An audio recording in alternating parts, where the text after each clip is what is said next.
45મો Gujarat maritime board સ્થાપના દિવસ છે અને આપણો 63મો નેશનલ મેરીટાઈમ ડે છે.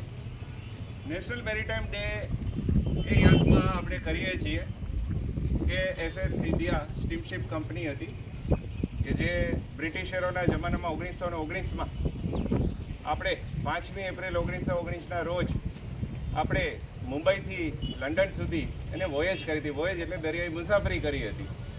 તો આ દરિયાઈ મુસાફરી એક બ્રિટિશ ઇન્ડિયામાં એક ઇન્ડિયાની કંપનીએ કરેલી હતી કે આપણું પહેલું મોટું સાહસ ગણાય.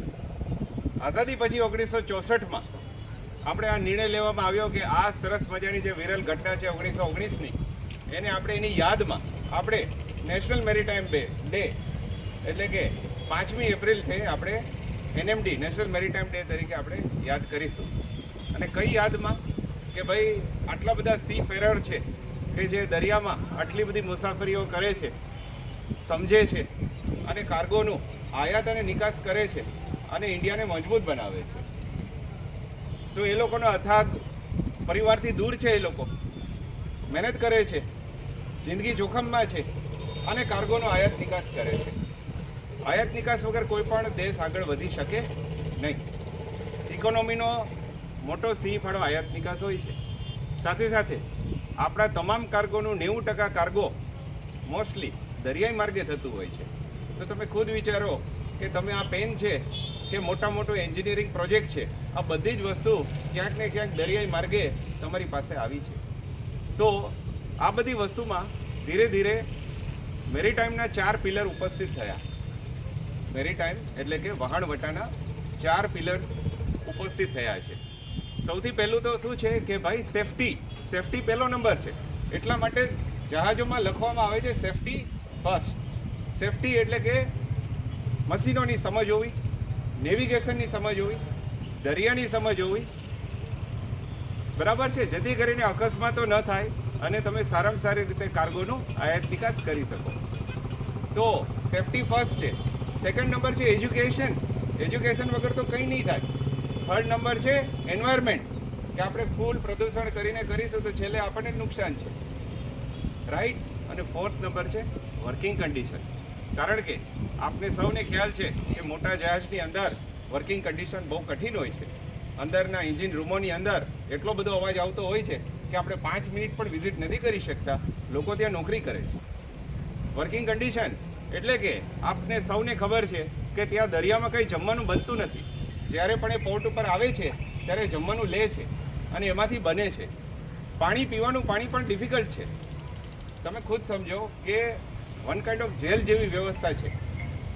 6 મહિના સુધી સી ફેરર્સ દરિયામાં હોય છે અને કાર્ગો આયાત નિકાસ કરે છે સરસ મજાની રીતે. સો આ બધી યાદમાં આપણે આ નેશનલ મેરીટાઈમ ડેની ઉજવણી કરીએ છીએ.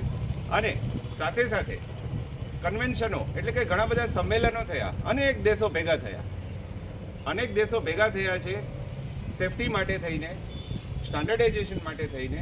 અને મોસ્ટલી લોકોને ખબર બી છે કે સૌથી પહેલું કન્વેન્શન આવ્યું MLC એટલે કે મેરીટાઈમ લેબર કન્વેન્શન, કે જે લેબર કન્વેન્શન એટલે કે મેરીટાઈમની અંદર જે લોકો માણસો કામ કરે છે, બરાબર છે, એ વન કાઇન્ડ ઓફ લેબર છે, બરાબર છે. દરિયાની અંદર કામ કરે છે, સીમેન, ખલાસી, બરાબર છે. તો પહેલાં એનું કોઈ વેતનનું કંઈ ફિક્સ હતું નહીં, બરાબર છે. એ વેતનનું ફિક્સ કરવામાં આવ્યું, એના વર્કિંગ કલાકો ફિક્સ કરવામાં આવ્યા, એનો એક્સ્ટ્રા ટાઈમ ફિક્સ કરવામાં આવ્યો કે આ માણસ આટલા જ કલાક નોકરી કરી શકે, બરાબર છે. તો ફર્સ્ટ કન્વેન્શન આવ્યું MLC કન્વેન્શન. સેકન્ડ કન્વેન્શન આવ્યું આપણું માર્પોલ, મેરીટાઈમ પોલ્યુશન, બરાબર છે. માર્પોલ કન્વેન્શન આવ્યું, જેનાથી શું થયું, જેનાથી આપણે દરિયાની અંદર પ્રદૂષણો જે છે કેવી રીતે ઘટાડી શકાય એ શીખ્યા. ત્રીજું કન્વેન્શન આવ્યું આપણું SOLAS, safety of life at sea. ટાઇટેનિકની દુર્ઘટના પછી આપણે આ સોલાસ કન્વેન્શન આવ્યું કે ભાઈ safety of life at sea, કે દરિયામાં કોઈ જહાજ ડિસ્ટ્રેસ સિગ્નલ આપે તો હું આજુબાજુનું જહાજ છે તો મારે તમામ કામો પડતા મૂકીને એને સાચવવાના છે. ત્યારે હું એમ ના કહી શકું કે હું તો મારી જર્નીમાં નીકળી જઈશ, નહીં, રાઈટ. એટલે સોલાસ કન્વેન્શન આવ્યું. અને સૌથી છેલ્લું કન્વેન્શન આવ્યું STCW, standardisation of seafarers certification work condition, બરાબર છે. તો એટલા માટે કે એનું ટ્રેનિંગ દરેક સી ફેરર છે એ માન્ય ટ્રેનિંગમાંથી પસાર થાય. સર્ટિફિકેશન, ટ્રાફિક શાખામાં અમે સર્ટિફિકેટ સિવાય કંઈ જોતા નથી, right? Certification and working conditions, કે ભાઈ એનું વર્કિંગ જે કન્ડિશન છે એ યોગ્ય છે કે કેમ, બરાબર છે? તો આ બધા મેરીટાઈમ કન્વેન્શન થકી આપણે સરસ મજાના આંતરરાષ્ટ્રીય લેવલે ખભેથી ખભો મિલાવી અને આપણે કામ કરી રહ્યા છીએ. અને એના માટે તમને નેશનલ મેરીટાઈમ ડેની ખૂબ ખૂબ શુભેચ્છાઓ. અને સાથે સાથે ગુજરાત એક્ટ 30 એટલે કે ગુજરાત બનવાનો જે એક્ટ છે કાયદો 30 as well as Gujarat maritime board act 31 એ મુજબ આપણે ગુજરાત મેરીટાઈમ બોર્ડની સ્થાપના 5 એપ્રિલ 1984, રાઈટ? એટલે કે સોરી 1982, યસ ઓકે, 5 એપ્રિલ 1982ના રોજ આપણી સ્થાપના થઈ છે, જેને અનુલક્ષીને આજે આપણે 45 યર્સ પૂર્ણ કરીએ છીએ.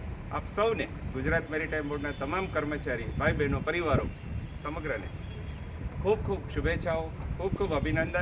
આવી રીતે આપણે પ્રગતિ કરતા રહીએ, સરસ મજાની રીતે કામ કરીએ, ગુજરાત મેરીટાઈમ બોર્ડને સમજીએ, એના કામને સમજીએ, કાર્ય